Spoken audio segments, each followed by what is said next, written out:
Assalamualaikum warahmatullahi wabarakatuh. Bersama saya Puan Rusliha bagi kursus DKV 2043 Engineering Materials unit ke-7 Heat Treatment di bawah tajuk Hardenability and Surface Hardening.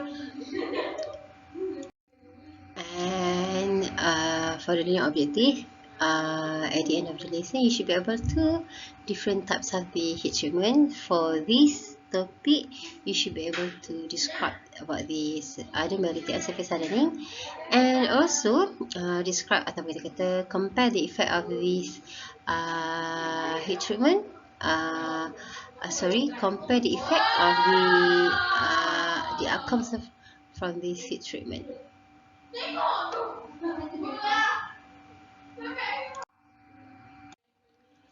Okay, so here is the topic to be covered in the hardenability and surface hardening. So first thing first, we need to understand about what is called as a hardenability and how we want to measure the hardenability, and then discuss a few methods of the hardenability testing.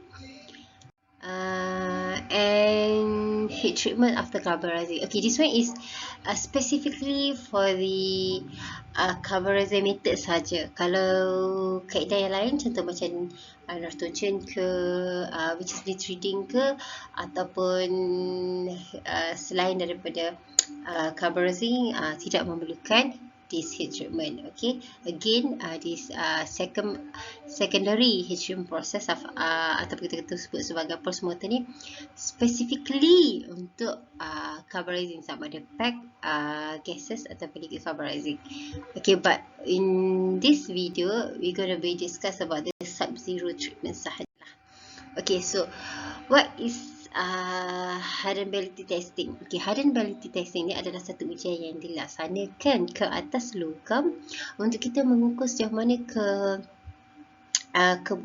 kerasan yang dilalui ataupun yang dipunyai oleh logam tersebut. Okay,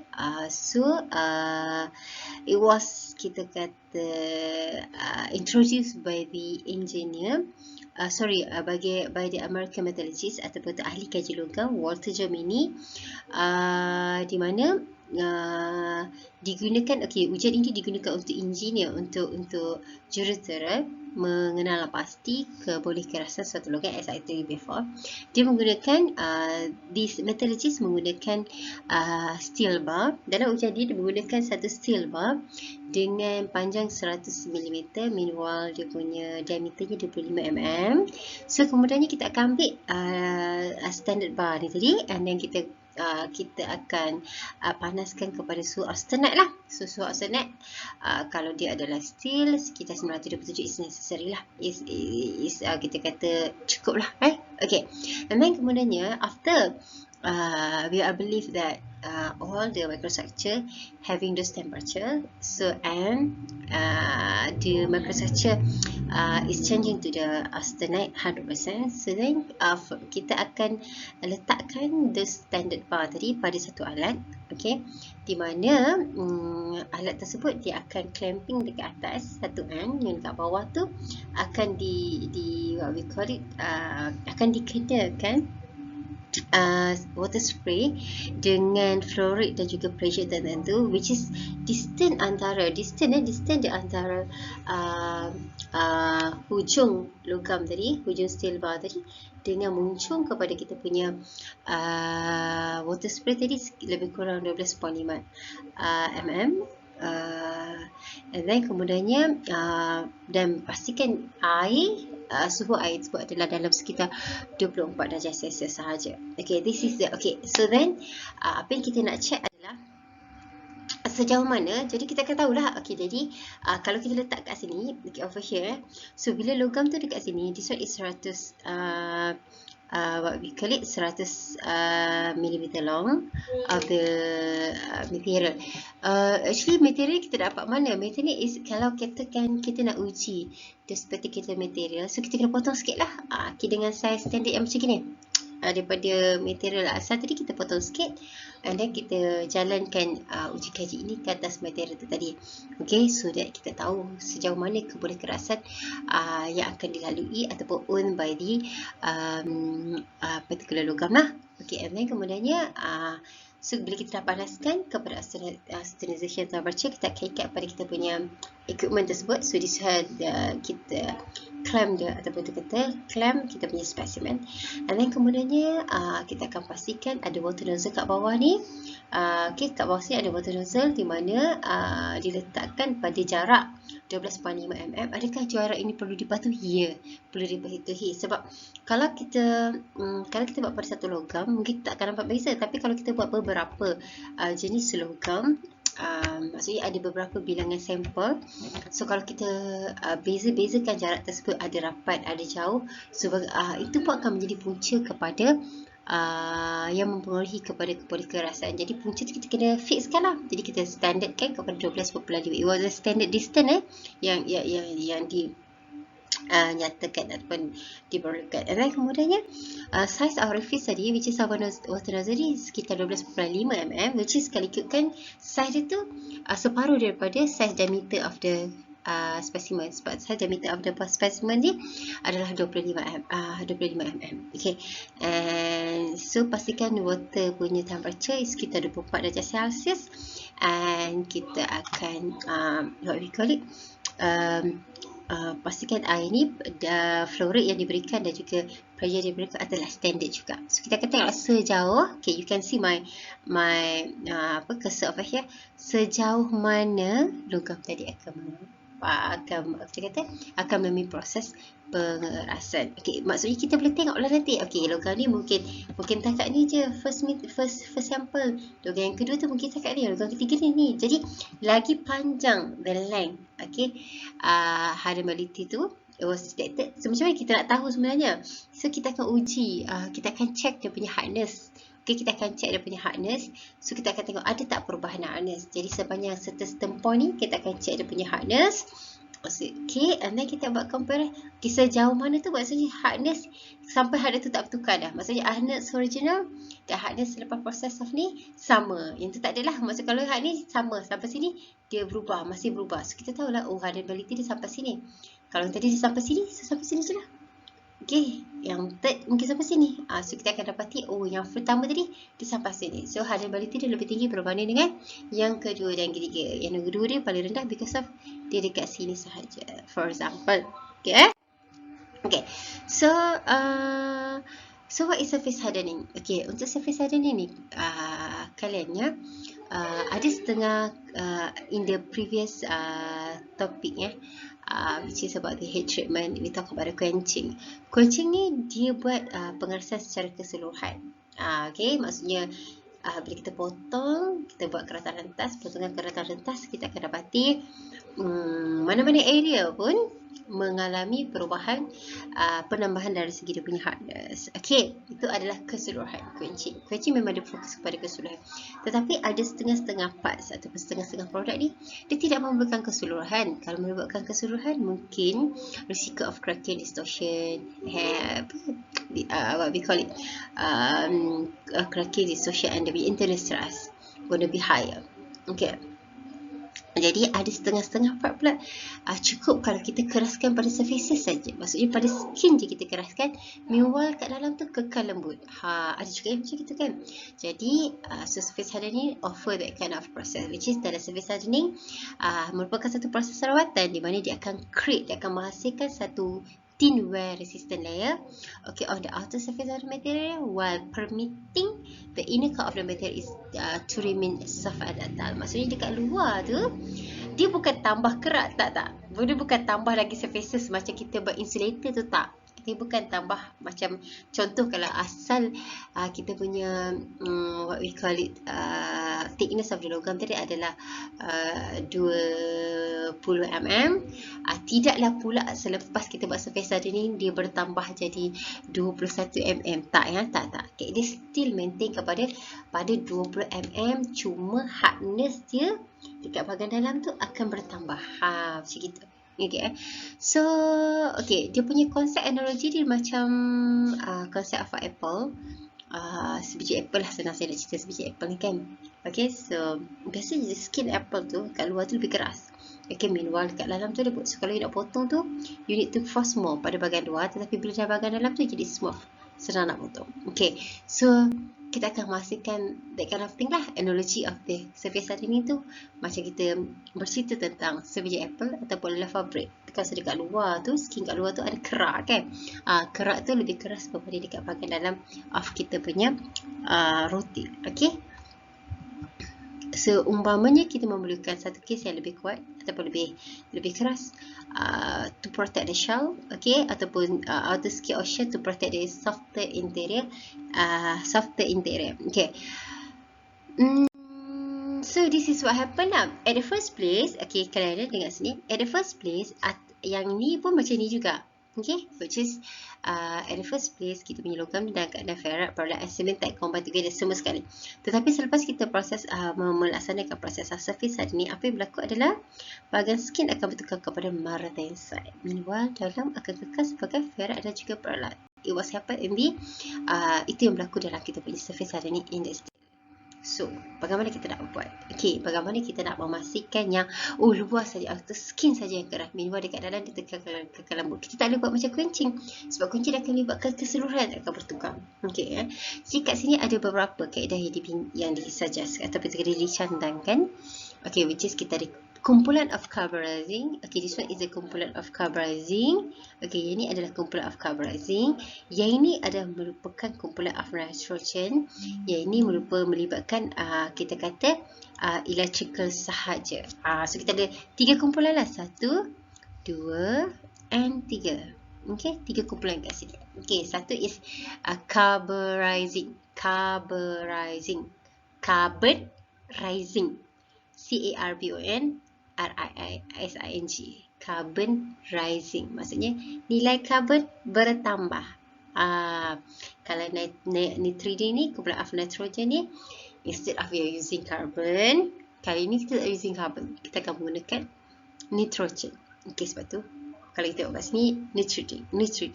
Niding kat belakang dia pun cyaniding, which is penggunaan nitrogen juga. Okay, yang ini tak ada nitrogen, tak ada carbon. Cuma kita bagi heat. Okay, kita bagi heat follow by the process of quenching. Okay, kita bagi proses quenching menggunakan flame. Okay, api. Okay, gitu Okay, so kita tengok kepada carbon method ataupun carburizing. Okay, saya suka pecahkan ini kepada carbon rising. Okay, which is called as carbon method. Okay, so dia merupakan yang paling tertua, kaedah surface hari ni yang paling tua, yang paling banyak digunakan because of least expensive and what we call it, dari segi material to be used tu pun murah lah dia, sebab overall dia adalah yang paling murah berbanding yang dua lagi lah.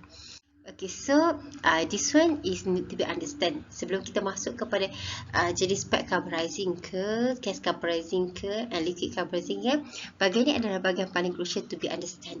Okay, to be understand sebab dia was basically tak kira lah pack carburizing ke, liquid carburizing ke, gas carburizing ke, sebab benda tu sama je, cuma fasa je berubah-ubah. Okay, tetapi konsep of bagaimana logam ataupun karbon tadi antis ataupun meresap masuk ke dalam state tu, you need to understand here. Okay, so in the technique of carburizing involving, okay, memula sekali kita akan ada carbon material, which is kita ada carbon rich material. Maksudnya sekarang you ada dua benda lah. Satu is steel yang kita nak panaskan atau kita nak keraskan. Okay, steel yang kita nak keraskan. Okay, yang this one is ada bahan yang digunakan ataupun kita kata carbon rich material. So you can see this one is carbon rich material, this one is the steel. So apa yang berlaku adalah kita bawa carbon rich material ni into contact. Okay, carbon rich material into contact with the steel. Okay, jadi apa yang kita buat dengan dulu ni? Kita panaskan. Okay, hitung tu austenization temperature. Okay, soalan dia, kenapa austenate? Ingat, because of kita nak bentuk martensite, jadi kena bentuk austenate lah. Okay, kalau tak sampai austenite, melting tak terbentuk. Okay, at the first place macam you tengok tadi, dekat skin yang terhasil tu akan menghasilkan melting set kan. Jadi, obviously once you melibatkan melting set, penghasilan melting set, obviously you kena what we call it, create the austenite first. Okay, so kita panaskan kepada suhu austenite. So we believe that the microstructure will change from ferrite tadi kepada austenite. Okay, pada suhu austenization. And then, okay, bukan sahaja bila austenite ni pula, okay, austenite yang daripada steel tadi, this one is steel, this one is carbonaceous material ataupun carbonaceous material kan. So steel bila bertukar kepada austenite, dia ada power tau. Power untuk what? Untuk tarik material yang berhampiran dengan dia untuk meresap masuk ke dalam dia punya microstructure. Yang carbon dia pula dia jadi aktif sebab dia dah panas kan. Jadi actually both tadi, steel and our carbonaceous material dalam keadaan yang activated. Maksudnya dua-dua tu diaktifkan. Jadi steel ada power, jadi menyebabkan ada menarik karbon daripada sini meresap masuk ke dalam kita punya steel lah ke dalam steel. Okay, so bila dia meresap masuk, dia akan membentuk, dia akan berikat dengan Fe ni. Fe ni ferrum lah, besi lah. Okay, ferrum. Jadi Fe3C2. Dia akan akhirnya terikat menjadi Fe3C2. Okay, so form a carbon rich layer. So bila dia dah meresap masuk, okay, mula-mula kita dapatkan carbon rich material into contact with the steel, and then kita panaskan kepada austenization temperature.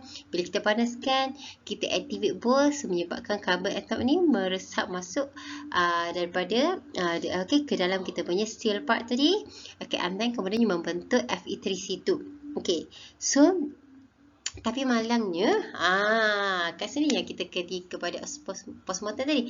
Sebab Fe3C2 yang tak terbentuk ni, dia tak kita kata tak ikat mati lagi. Maksudnya dia just link, dia combine, tapi kita tak lock. So sekarang kita kena lock. Sebab tu dia kata, sebab tu at the first place, I'm telling you that the secondary heat treatment ataupun postmortem hanya diperlukan for the carburizing because of here, dia just bentuk carbon rich layer tapi tak block lagi, tak clog lagi dia punya ikatan kimia tu. Jadi kita nak dia lock, jadi it's necessary untuk kita buat second heat treatment step to cause the hardening action, so that dia terus lock kat situ. Okay, I hope that you understand. Okay, sebab ingat ya, walaupun carbon tadi dah meresap masuk ke steel membentuk Fe3C2, but somehow ikatan itu tidak lock lagi, tidak diikat lagi.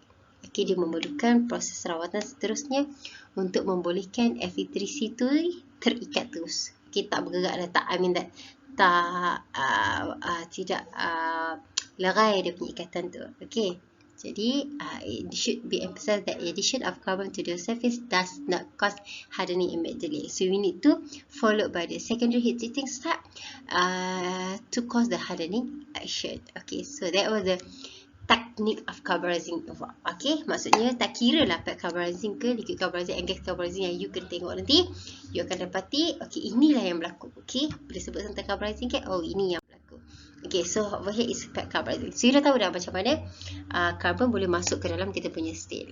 Cumanya, okay, so kita ada steel logam solid. Pet carburizing, untuk pet carburizing ni kita punya bahan berkarbon dia pun dalam keadaan yang solid juga. Jadi so macam mana tu, kita ada treatment, kita letak logam kita, dalam tu kita letak kita punya carbonaceous material. Maksudnya kita what we call it, kita timbunkan ataupun kita wrapkan, timbunkan ataupun wrapkan kita punya charcoal ke. Contoh antara carbonaceous material kita ada is charcoal ataupun coke, ataupun juga ada material over here ni. So and then kemudian kita padatkan dia. Okay, ada steel kat situ, which is a combination with the carbonaceous material. Dan kita masuk dalam oven, kita panaskan kepada austenization temperature. So what happens, seperti kita bincang dekat kita punya carburizing techniques tadi.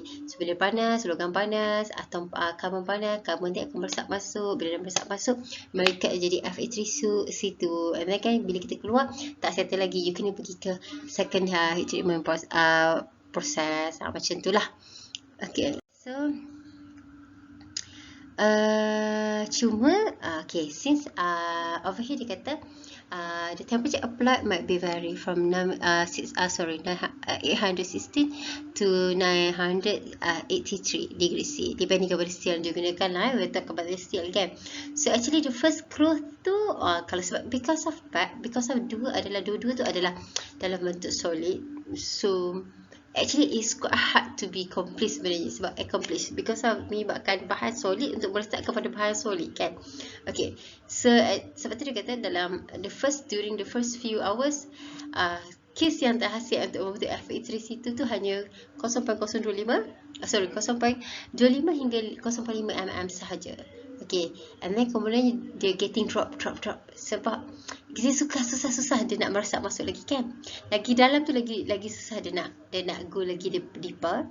So selepas seterusnya after 5 to 6 hours the growth jadi 0.13 dari segi dia punya rate lah, 0.3. At the first rate tadi agak tinggi, 0.25 hingga 0.5 mm. Dia boleh reach sampai that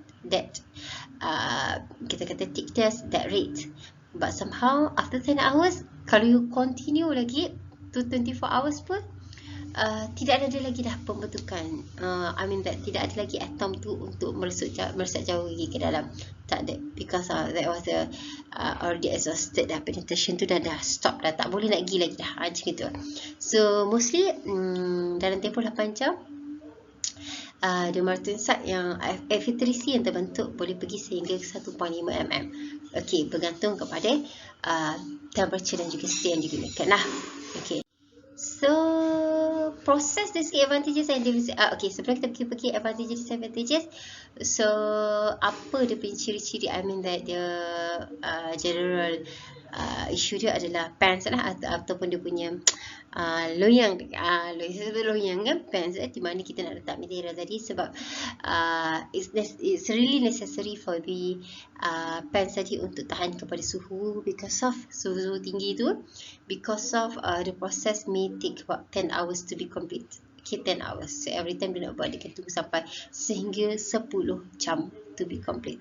Okay, dari segi advantages dia, kos modal yang rendah, and buatlah macam mana pun, so benda tu confirm akan jadi for more foolproofness than other surface hardening techniques.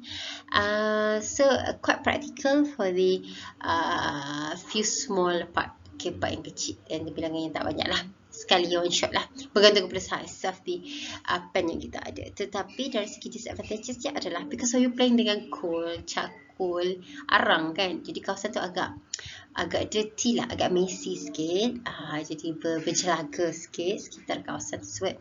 And obviously proses tu sangat slow lah, because of you using the bahan sumber carbonaceous material tu daripada pepecah juga kan, jadi dia quite perlahan lah. Okay, so selain daripada pack carburizing, so we have the gas carburizing. So instead of kita gunakan pen bahan berkarbon jenis pepejal, kali ini kita menggunakan sumber bahan berkarbon kita dari segi sumber gases. Jadi letak still menggunakan oven ataupun furnace. Kita menggunakan furnace to be full, kita kata seal, so that gas tak keluar. Kita letak kita punya still to be surface harden dekat dalam furnace tadi, and kemudiannya kita inject, okay, kita semburkan dalam furnace tadi dengan bahan berkarbon, lebih mudah. Okay, begitu. And then kemudiannya because of you punya bahan berkarbon dalam bentuk gases, jadi proses penyerapan tu lebih faster than the what we call it pack carburizing ini. And you can see dia punya sumber of bahan berkarbon kita mungkin daripada natural gas, ethanol, propana, butanol, carbon monoxide, vaporous fluid hydrocarbon. So it can be them lah.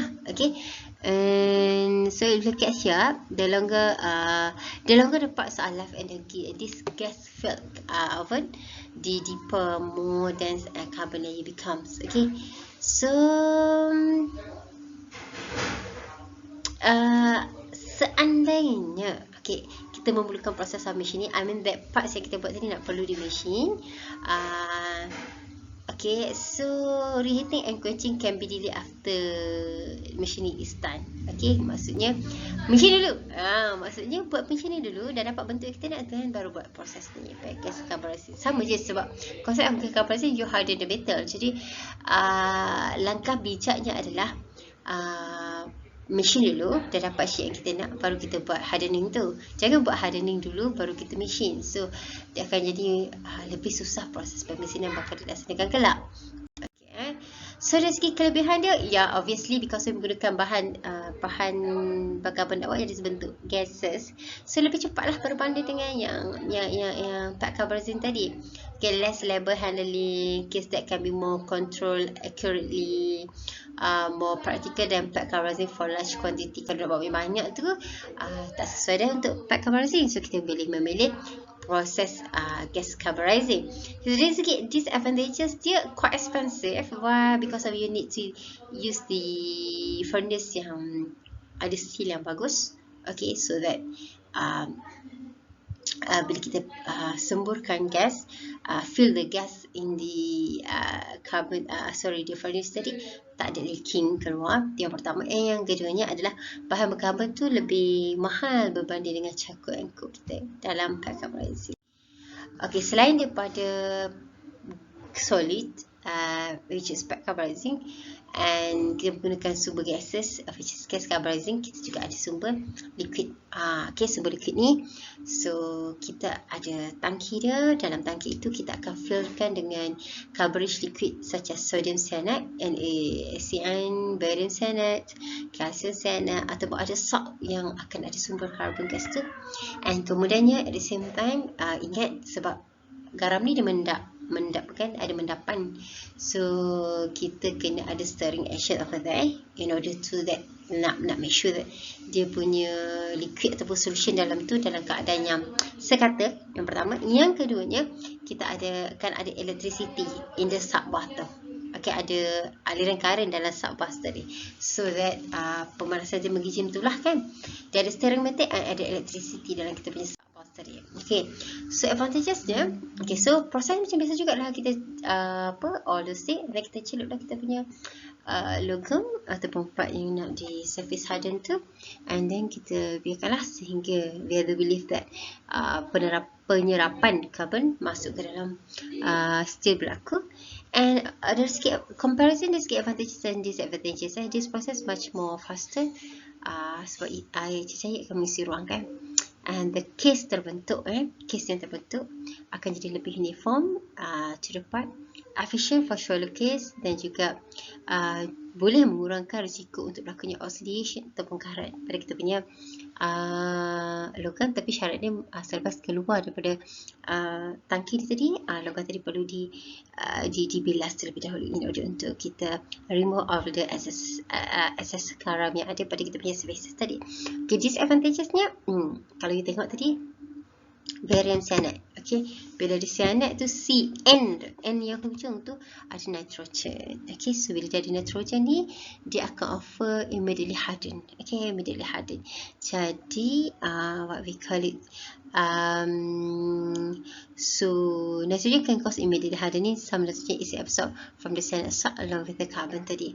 Okay, dan yang keduanya adalah poisonous because of the cyanide salt, so dia akan menyebabkan keracunan. Jadi kena lebih berhati-hati semasa pengoperasian of the legal carburizing.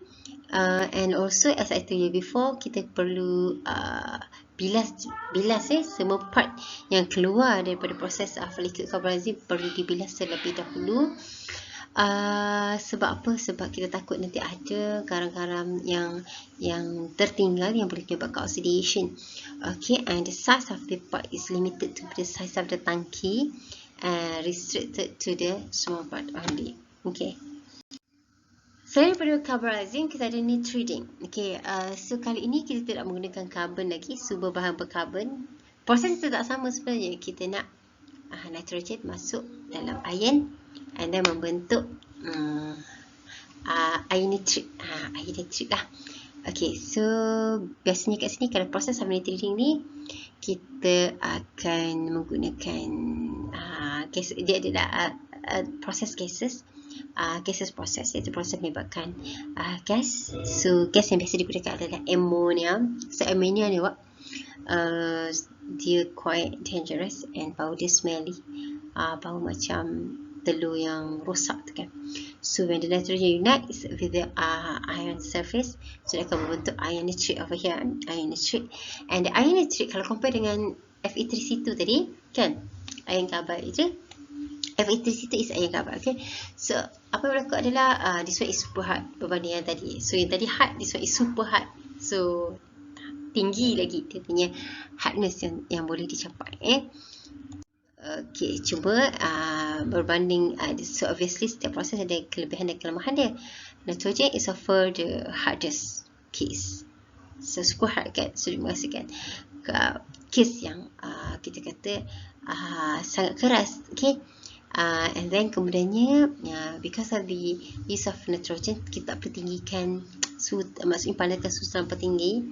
No heat treat, maksudnya tak ada post mortem, tak ada secondary heat treatment is needed. Less dissolution, corrosion resistant, temperature resistant cleaning tu berbanding dengan process of carbon. Kalau kita guna carbon ni dia agak messy.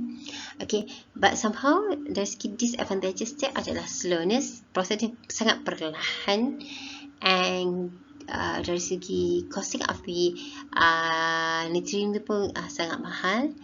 And the use of the nitrogen akan allow to the grain size terjadi swell atau dia akan lagi besar, so dia akan menyebabkan berlakunya perubahan properties yang quite drastic. And kalau dari segi pemesinan, kalau kita dah menghasilkan iron nitrate, so proses pemesinan yang dibenarkan akan jadi sangat limited sebab dah jadi sangat keras kan, surfaces ni susah nak mesin. And silap-silap we are mungkin facing the video error process. Okay, sebab close control is necessary with the nitrogen compared to the carburizing. Okay. Selain daripada nitrogen menggunakan gases tadi, kita juga ada carbon nitrogen. Okay, so untuk carbon nitrogen ni, carbon and nitrogen bergabung dalam kita punya furnace. So satu is inject pada nitrogen, satu is inject pada carburizing punya sumber. Okay, so contoh bahan yang kita gunakan, ammonia is sumber for nitrogen, natural gas for carburizing lah.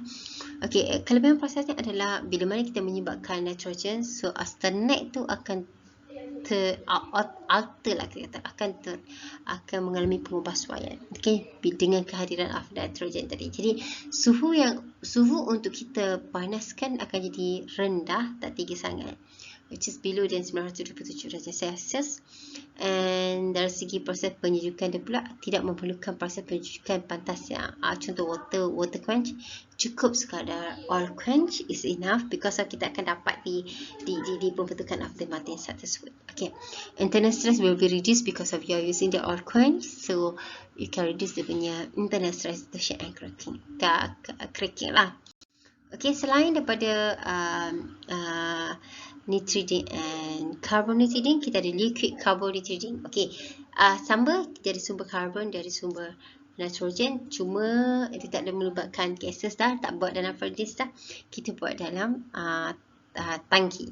But somehow sama juga carburizing tadi, which is carburizing, gas carburizing and liquid carburizing. So bila cakap tentang liquid carburizing, poisonous.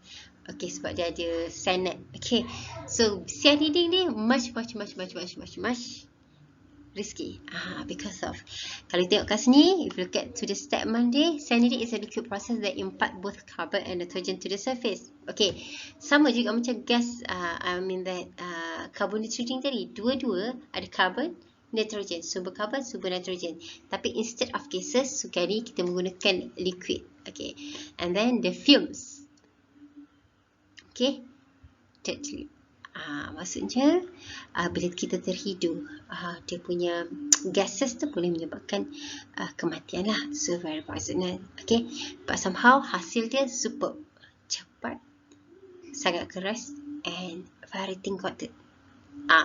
Valentin content. Okay, so here kita akan menggunakan subbase yang terbuat daripada molten cyanide salt, usually sodium cyanide lah, calcium cyanide ataupun potassium cyanide. Biasanya potassium cyanide ini adalah garam ataupun kita kata sumber bahan bagi carburizing dan juga cheating yang digunakan. Okay, so kita ambil pada suhu 915 darjah Celsius. And then kemudiannya at the first, kita during the first 30 minit, selalu jam-jam jaga this way, 30 minit the carbon hydrogen penetrate the surface rapidly. So dengan dia punya kadar lebih kurang 0.1 mm, depending on the concentration, bergantung kepada kita punya kepekatan of the subbase yang kita gunakan dan juga bahan, jenis bahan logam tu lah. And selepas 30 minit penetration gonna be slowing down, and therefore kita case yang seldom, usually the cases yang terhasil tu sekitar 0.3 mm saja. So sebab tu dia very thin. Okay, so I'm using the what we call it 3 tank kat sini. So the first tank contains of the liquid, okay, liquid and preheat part. So kita akan panaskan dulu material to be liquid carburizing. And then kemudiannya second tank is the liquid carbon, this one is cyanide, cyanide. Second tank used for, dalamnya ada 30% of sodium cyanide salt solution. Okay, so dekat sini lah the real heating process happen. And the third tank for the quenching. So dah siapkan, kita akan celup lah untuk kita quench, untuk kita sejukkan dia lah untuk kita quench, so that kita boleh harden the surfaces. Okay. So over here, disadvantages and advantages ya. So yang ni agak murah, prosesnya agak murah cyanidic ni berbanding dengan case hardening process, because of the plain carbon steel can be used. So bukan logam, plain carbon steel used for the fast, thin and hard. That was the things yang dia offer, but somehow dari segi disadvantages very hazardous. Okay, very hazardous. And the process akan ada ventilation system yang proper system. Okay, ventilation proper, so that kita hasil kita kata apa, hasil gases yang terbentuk daripada pemanasan tu tidak disedut lah. Okay, macam gitu So dia kata cyanide salt are poisonous and their fumes can be fatal inhaled. Maksudnya kalau kita hidu cyanide salt ni, kita boleh menyebabkan kematian lah. Okay, if kalau kita ada open wound, luka, and then kemudiannya the solution tadi terkena luka kita, dia akan menyebabkan luka tu akan jadi gonna be worse. Okay, gonna be worse. Okay, so need to be evaluated of operation room. Okay, selain daripada tambah karbon, tambah nitrogen, okay, kita ada juga yang tak perlu tambah apa-apa. Okay, so which is kita just heat. There are no carbon or nitrogen added, called as a flame hardening. So only heat is added, hanya suhu je yang ditambah. Okay, dan biasanya kita akan menggunakan OC acetylene torch, yang the same equipment used for the welding. So yang ni kalau kita ada large part, so you nak buat kata-kata localized, nak buat pada spotted area saja, ada certain area kecil saja nak buat, so tak ada masalah. You just bring the torch tadi, panaskan kawasan tu sekejap, and then kita kemudian celup dalam air, macam gitulah. I don't want to talk about it too much. Selain daripada guna torching tadi, kita guna induction lah. So induction ni tidak ada direct flame yang digunakan, cuma kita menggunakan daya aruhan, okay, which is dia akan menghasilkan create very high temperature, so dia lebih uniform. Okay, saya laju sikit. So this one is the advantages of the induction hardening. You can read by your own. So this one is disadvantage of the induction hardening. So during the application of the kita kata induction hardening, so dari segi method dia, okay, so because of you can see banyaknya, ada 8 method from the carburizing ada 3, nitrogen, added nitrogen ada 3 juga, tak kalah kan. So yang ketiganya kita ada flame dan juga induction. Jadi what made it kita kata consideration when you want to choose which method is suitable for you. So first is the quantities, part yang nak surface harden. Yang kedua accuracy undamp. Yang ketiga adalah set and size of the part. Dan yang keempat adalah facility dan equipment yang available to do the case hardening. Kalau waktu tu you dah ada acetylene torch, dan dari segi dia punya accuracy taklah that crucial to be done, so you can use the welding equipment tu je lah untuk you do the surface harden. Okay, now this is the things gonna be done bagi semua part yang undergo carburizing. Tak kira lah part carburizing, liquid carburizing ataupun gas carburizing. Okay, kenapa? Persoalannya kenapa nak kena buat? Kenapa yang lain tu tak perlu buat? Kenapa yang melalui nitrogen tak perlu buat dan melalui flame hardening tak perlu buat, kan? Tapi bila come to the carburizing ni, kena buat pula. Sebab tadi Fe3C2 yang terbentuk tadi, dia tak lock. So you want to lock them. They want to lock them. Okay, So over here, the reason of the carburizing should undergo a certain heat treatment because of to produce hard surface to resist wear and possess higher impact strength. Yang kedua, result of being hard for a long time at elevated temperature during carburizing. The internal portion of the part made of the plain carburizing will also acquire a coarse grain. Because of grain dia jadi larger ataupun the swell dia jadi getting bigger. So kita nak refine balik those grain. And then yang ketiganya adalah the carburized case may contain excess cement like, okay, as a network, thus inducing brittleness. Jadi possibility bila mana bermain dengan temperature dia, we produce cement type. So cement type ni tak bagusnya because of the brittleness. Jadi kita nak reduce the cement type effect tadi. Okay, that is the reason lah. Jadi kat sini kita akan buat yang kita akan bincangkan adalah sub-zero treatment. Okay, so ingatlah masa kita buat process of the surface harden tadi, you are heating up to oxidation temperature which is dalam 900 lebih darjah Celsius tadi, kan? Jadi ada tak somehow austenite yang degil, austenite yang maintain sebagai austenite walaupun kita dah sejukkan kepada suhu bilik. Okey, walaupun secara teoretikalnya, okey, pada suhu tinggi daripada Fahrenheit bertukar kepada austenite. Okey, sampai suhu oxidation temperature ditukar kepada 100% pada austenite. Tapi apabila kita sejukkan dia, which is kita quenchkan dia, the austenite akan produce apa yang kita sebut sebagai melting salt. Itu teori. Okey, tetapi akan ada situasi di mana ada tak austenite yang degil, tak nak tukar, ada.